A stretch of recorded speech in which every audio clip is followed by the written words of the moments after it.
دوسری پارٹیاں وہاں پر ان سے کمپیٹ نہیں کریں گی بلکہ ان کو کمپلیمنٹ کریں گی.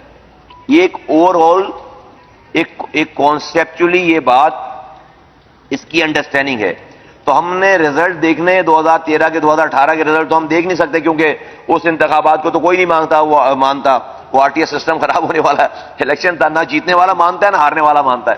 تو 2013 کے جو رزلٹ تھے وہاں سے, اور سب کو پتا ہے کہ کس پارٹی کا کہاں پہ کس کا اثر و رسوخ ہے, تو جہاں پر جو پارٹی زیادہ اثر و رسوخ والی ہوگی دوسری ساری پارٹیاں جن سے بات چیت ہے وہ ان کو مدد کریں گی, ان سے وہاں پر کمپیٹ نہیں کریں گی. یہ اتنی انڈرسٹینڈنگ ہے. اب دیکھتے ہیں آگے کیسے بڑھتی ہے بات. بتائیے گا, آپ نے اسلام آباد میں پٹیشن فائل کی تھی ڈیلیمیٹیشن کے حوالے سے, میں فیصلہ بھی آیا تھا, تو اس کا اسٹیٹس کیا ہے, کہ تبدیلی ہوئی ہے یا اسی حلقہ بندی پہ الیکشن ہوگی؟ نہیں, ڈیلیمیٹیشن کے ہمارے فیصلے اسلام آباد میں تو ہمارے حق میں فیصلہ دیا تھا. الیکشن کمیشن نے ابھی اس کے اوپر کوئی جو ہے نوٹیفیکیشن نہیں کیا ہے, تو ہم اس کے اوپر اس کو پرسو کر رہے ہیں.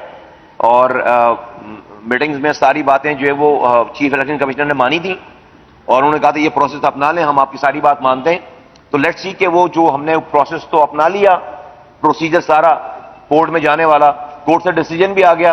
لیٹ سی کہ وہ ہمارے حلقوں کو ٹھیک کرتے ہیں یا نہیں کرتے, ہمیں ان کی نوٹیفیکیشن کا انتظار ہے. اچھا, یہ کوئی فیصلہ ہوا ہے جو اور لیڈرشپ ہے اور ڈپٹی کنوینرز ہے کہ وہ کس کس حلقے سے جو ہے وہ الیکشن لڑیں گے, فارم وصول کریں گے, کوئی ایسا فیصلے ہو چکے ہیں؟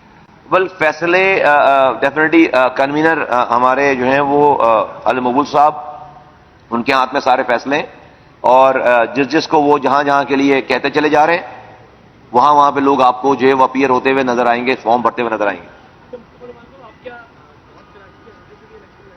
ابھی تک تو مجھے پارٹی نے یہیں کے لیے کہا ہے بھائی, اور فیس بڑی زیادہ ہے یار, 30,000 روپے دینے پڑتے ہیں, تو جو ہے واپس بھی نہیں ہوگی یہ.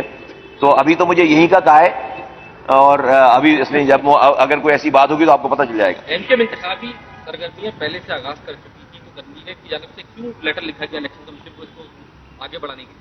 نہیں, ہم نے آگے بڑھانے کے لیے دیکھو 2 دن ہے نا, آج اور کل, تو ہم نے ڈیٹ بڑھانے کے لیے نہیں کہا ہے.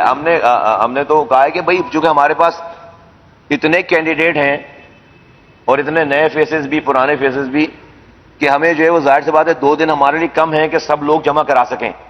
یہ ورنہ جو ٹھنڈی پارٹیاں ہیں تو وہ تو پھر جو ہے وہ آرام سے 2 دن میں کر لیں گی.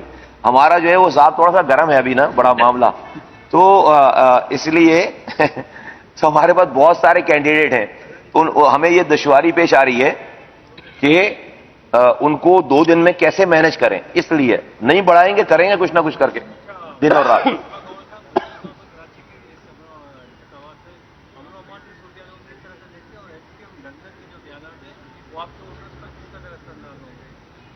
دیکھیے, لا انفورسمنٹ ایجنسیز کو اور پولیس کو بہت زیادہ ایکٹیویٹ ہونا ہے. ابھی بہت افسوسناک واقعہ پیش آیا ہے کماڑی کے NH 243 کے حلقے میں, اور 3 ہمارے ساتھی شہید ہوئے ہیں. اب سے 40 دن پہلے جو ہے وہ منگو پیر کے علاقے میں ہمارے ساتھی شہید ہوئے ہیں, اور اس سے پہلے آج سے 2 مہینے پہلے 2-2.5 مہینے پہلے سوراب گوٹ پہ ہمارے آفس پہ اٹیک ہوا. اور وہ ہم نے, آپ دیکھیں گے سارے ایپیسوڈ پہ, تینوں ایپیسوڈ پہ ہم نے کوئی ریٹیلیٹ نہیں کیا کہیں پہ بھی, اور ہم نے بہت ہی اس شہر کے لیے قربانیاں دی ہیں. تو ہم نے بہت صبر سے کام لیا, اور جو پولیس ہے اور انتظامیہ اسی سے درخواستیں کر رہے ہیں, بول رہے ہیں. لوگ ریڈ ہینڈڈ پکڑے گئے اور ہم سے آتے ہیں کہ ان کو قرار واقعی سزا ملے. ظلم کیا ہے انہوں نے, اور جو بھی کر رہا ہے, جو بھی پارٹی انوالو ہے اس کے اندر, اس کو اپریہینڈ کرنا چاہیے, روکنا چاہیے. اس لیے کہ اس شہر کا امن جو ہے وہ بہت قربانیوں کے بعد واپس آیا ہے. اس کو we would be the last person, ہم لوگ لاسٹ آخری لوگ ہوں گے جو خدا نہ خواستہ اس امن کو کہیں سے نقصان پہنچائیں. ہم اپنی جانیں دے رہے ہیں, ابھی ہمارے ساتھیوں کی جانیں گئی ہیں, لیکن ہم نے کوئی ریٹیلیٹ نہیں کیا ہے. اور ہمیں امید ہے کہ اللہ تعالیٰ جو ہمارے لا انفورسمنٹ ایجنسی سے لوگ ہیں ان کو جو ہے وہ طاقت دے, ہدایت دے, اور وہ ہمیں جو ہے انصاف فراہم کریں. جہاں تک بات کی آپ نے دوسری بات کی, دیکھیے گون آر دا ڈیز, ایسا نہیں ہے. اور سب جو ہے بولنے میں سوچنے میں کسی کو کوئی اختیار نہیں. ہم یقین کریں آپ لوگ جب پوچھتے ہیں تو مجھے خیال آتا ہے, ورنہ ہمیں خیال بھی نہیں آتا.